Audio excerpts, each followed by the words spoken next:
Students, welcome to Unacademy. Myself Avinesh Saini.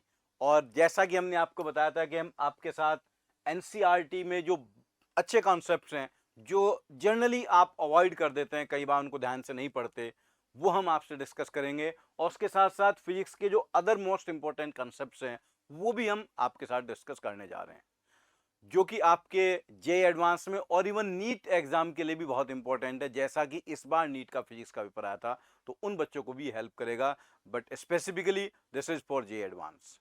तो आज जो मैं आपके लिए टॉपिक लेकर आया हूं that is significance and need of electric field.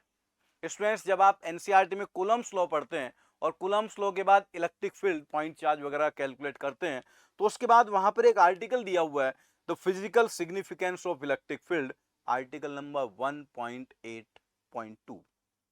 इसको आप पढ़िएगा तो आपको पता चलेगा, इस आर्टिकल में एनसीईआरटी साफ साफ लिखता है कि इलेक्ट्रिक फील्ड का हम यूज करते हैं ये कैलकुलेट करने के लिए कि एक चार्ज दूसरे चार्ज पर कितना फोर्स लगाएगा।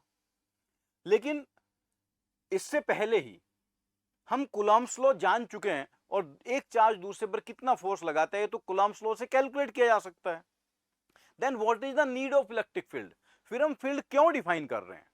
और आपने देखा होगा जहां भी इस टाइप के फोर्सेस होते हैं वहां हमेशा एक फील्ड एसोसिएट की गई है। जैसे ग्रेविटेशनल फोर्स में ग्रेविटेशनल फील्ड, मैग्नेटिक फोर्स में मैग्नेटिक फील्ड, इलेक्ट्रोस्टैटिक फोर्स में electric field. Then what is the need of electric field, क्यों इलेक्ट्रिक फील्ड डिफाइन कर रहे हैं जब हम फोर्स पहले ही कैलकुलेट कर चुके हैं और कूलम्ब्स लॉ ने हमें बता दिया है, तो उसके बावजूद भी फील्ड क्यों डिफाइन किया गया, ये इस पूरे आर्टिकल में बहुत अच्छे से समझाया गया है। लेकिन लैंग्वेज थोड़ा सा कॉम्प्लिकेटेड है, हो सकता है वो आप जब पढ़ेंगे तो आपको क्लियरली समझ में ना आए, तो उसी को मैं आपको एक थोड़ा सिंप्लीफाइड फॉर्म में बता रहा हूं। देखिए इलेक्ट्रिक फील्ड की जरूरत क्यों पड़ी। अकॉर्डिंग टू कूलम्ब्स लॉ, अगर एक चार्ज यहां पर रखा हुआ है Q1 और दूसरा चार्ज इससे कुछ डिस्टेंस पर है Q2, इस पॉइंट को आप तभी समझ पाएंगे जब दोनों चार्जेस के बीच का डिस्टेंस आप काफी ज्यादा कंसिडर करें। लाइक इन दोनों के बीच का डिस्टेंस अगर r है तो ये जो r की वैल्यू है वो लेट्स से 1 लाइट ईयर के बराबर है। 1 लाइट ईयर, 1 लाइट ईयर होता है the distance travelled by light in 1 year. तो एक चार्ज दूसरे चार्ज पर जो फोर्स लगा रहा है, this is A, this is B। तो A पर मान लीजिए फोर्स इधर लगा, ये दोनों पॉजिटिव चार्ज हैं, FAB, force on A by B। B पर इधर फोर्स लगेगा, force on B by A, force on B by A। और दोनों का मैग्नीट्यूड इक्वल होगा, जो आप बहुत अच्छे से जानते हैं, जिसकी वैल्यू होगी FAB का magnitude equals to magnitude of FBA according to Newton's third law, and this will be equals to K Q1 Q2 by R square, where K is 1 by 4 pi epsilon naught, that is permittivity of free space।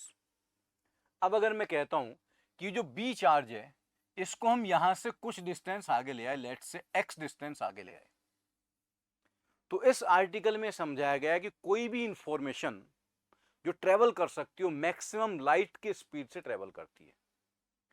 तो जब आप इस point को, charge को आगे लाए x distance, तो इस चार्ज को तो पता है कि मैं x डिस्टेंस आगे आ चुका हूं और इन दोनों के बीच का डिस्टेंस वो कितना रह गया, r माइनस एक्स।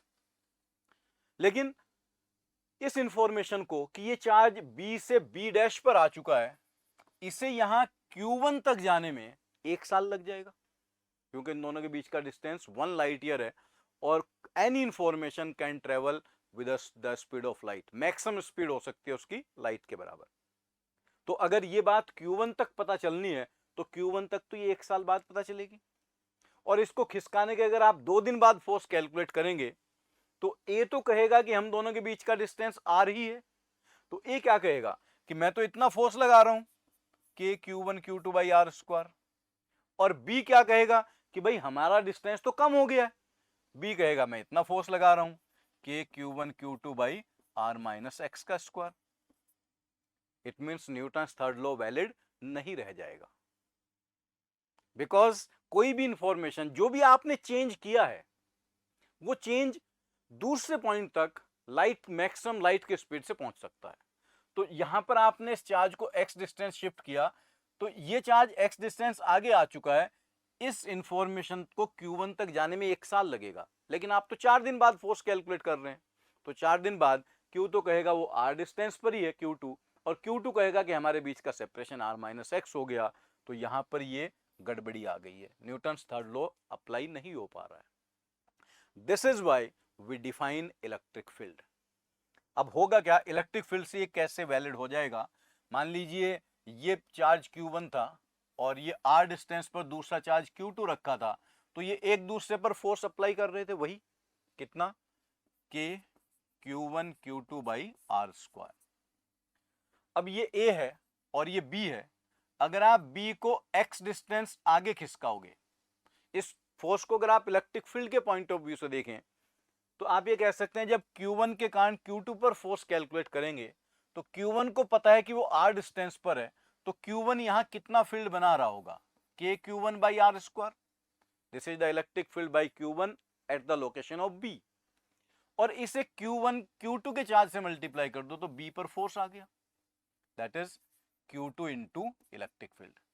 वैसे ही अगर मुझे A पर फोर्स कैलकुलेट करना है तो मैं कहूंगा जो B पर चार्ज रखा हुआ है Q2, उसने यहां कितना फील्ड बनाया, K Q2 by R square. इसको Q1 से मल्टीप्लाई कर दो तो ये हो गया Q1 इंटू ई। ये दोनों फोर्स इक्वल एंड अपोजिट है। क्लियर? अब हमने क्या किया, B को X डिस्टेंस आगे खिसकाया। B को X डिस्टेंस आगे खिसकाया तो B का A से सेपरेशन कितना रह गया, R माइनस एक्स। और जैसे ही आप डिस्टेंस चेंज करेंगे तो इलेक्ट्रिक फील्ड भी चेंज होगा, लेकिन उस चेंज को यहां तक पहुंचने में कितना टाइम लगेगा, 1 ईयर। बिकॉज कोई भी इंफॉर्मेशन, कोई भी चेंज आपने कहीं पर किया है, उस चेंज को दूसरे जगह तक ट्रांसफर होने में, जो वो ट्रांसफर हो सकता है वो मैक्सिमम लाइट की स्पीड से ट्रांसफर हो सकता है। आपने कहा था सर इन दोनों के बीच का सेपरेशन 1 लाइट ईयर था, तो ये बी एक्स डिस्टेंस आगे आ गया। एक्स डिस्टेंस आगे आने पर आप समझ पा रहे होंगे कि यहां पर इलेक्ट्रिक फील्ड क्या होना चाहिए, K Q2 upon R minus x का होल स्क्वायर। लेकिन ये इलेक्ट्रिक फील्ड यहां कितने टाइम बाद होगी, 1 साल के बाद। उस 1 साल तक इस पॉइंट पर electric field K Q2 by R square ही रहेगा, बिकॉज डिस्टेंस चेंज किया तो इलेक्ट्रिक फील्ड भी चेंज हुआ। इलेक्ट्रिक फील्ड चेंज हुआ, लेकिन वो इलेक्ट्रिक फील्ड लाइट की स्पीड से चेंज होता है। जो भी वेरिएशन हुआ है वो लाइट के स्पीड से मीडियम में आगे बढ़ेगा, तो उस चेंज को वहां तक पहुंचने में 1 ईयर लगेगा। और जो ये वाली इलेक्ट्रिक फील्ड थी यहां तक एक्स डिस्टेंस आने में वो 1 ईयर लगेगा, तो ये भी इलेक्ट्रिक फील्ड वही की वही बना रहा होगा, K Q1 by R square. तो जो चेंज आपने अभी वहां पर किया है, उस चेंज को ट्रांसमिट होने में मीडियम में वो लाइट की स्पीड से ट्रांसमिट होगा। और अगर बहुत ज्यादा डिस्टेंस पर आप देखेंगे तो क्लियरली देख पाएंगे कि अगले 1 साल तक भी वो एक दूसरे पर इतना ही फोर्स लगाते रहेंगे। This is why we need to introduce the concept of electric field, क्योंकि अगर आप इलेक्ट्रिक फील्ड का कंसेप्ट इंट्रोड्यूस नहीं करेंगे तो फिर वो कूलम्स लॉ के अकॉर्डिंग आप सिंपली देखेंगे तो ऐसा लगेगा जैसे न्यूटन्स लॉ फेल हो रहा है। और कूलम्स लॉ में आपको पता होगा कि चार्जेज रेस्ट में होने चाहिए, तो रेस्ट में होने का मतलब ये नहीं है कि वो चार्जेज अभी रेस्ट में होने चाहिए, इसका मतलब पहले से भी वो रेस्ट में ही था। कूलम्स लॉ केवल उसकी इंस्टेंटेनियस वैल्यू पर नहीं लगता है कि अभी चार्ज रेस्ट में तो लग गया। जो उन दोनों के बीच का गैप है वो फिक्स है, वो अभी फिक्स है और कुछ टाइम पहले भी फिक्स था। उसकी हिस्ट्री के बारे में भी हमें पता होना चाहिए, चार्जेज का जो पास्ट है कि वो कुछ टाइम पहले कहां थे वो भी पता होना चाहिए। और ये लाइट की स्पीड से क्योंकि इंफॉर्मेशन प्रोपेगेट होगी, और डिस्टेंसेस वगैरह तो मीटर में होते हैं, तो जहां डिस्टेंसेस मीटर में होंगे वो लाइट ईयर में नहीं होंगे, वहां तो इंफॉर्मेशन तुरंत ऐसे प्रोपेगेट हो जाएगा। So this is why we need to apply the concept of electric field, ताकि जब कूलम्स लॉ हम अप्लाई करें और इलेक्ट्रोस्टैटिक फोर्स कैलकुलेट करें तो जो न्यूटन्स थर्ड लॉ है उसकी वैलिडिटी बनी रहे। अब आप इस आर्टिकल को फिर से दोबारा पढ़िएगा, तब आपको ये बात समझ में आएगी कि इलेक्ट्रिक फील्ड का सिग्निफिकेंस क्या है और इलेक्ट्रिक फील्ड को इंट्रोड्यूस करने की जरूरत क्यों पड़ी। ये बहुत छोटे छोटे से पॉइंट्स हैं जो अभी तक एग्जाम में आए नहीं है, लेकिन किसी भी साल आ सकते हैं, और जिस ईयर भी आएंगे वो एक बार ही आएगा, क्योंकि उसके बाद तो फिर आप ध्यान से पढ़ने लगोगे। लेकिन अभी तक आप क्या करते हो कि आप इलेक्ट्रिक फील्ड का कैलकुलेशन पढ़ लेते हो, सब कुछ पढ़ लेते हो, लेकिन इलेक्ट्रिक फील्ड की जरूरत क्यों है ये नहीं पढ़ते। सो आई होप कि अब आपको ये पॉइंट समझ में आया होगा। कि एक चार्ज को डिस्प्लेस कराने से न्यूटन्स थर्ड लॉ कैसे अपीयर हो रहा था कि शायद ये ख़त्म हो गया है, और उसी अपीयरेंस को, कन्फ्यूजन को दूर करने के लिए हमने डिफाइन किया है electric field. Okay, thank you very much.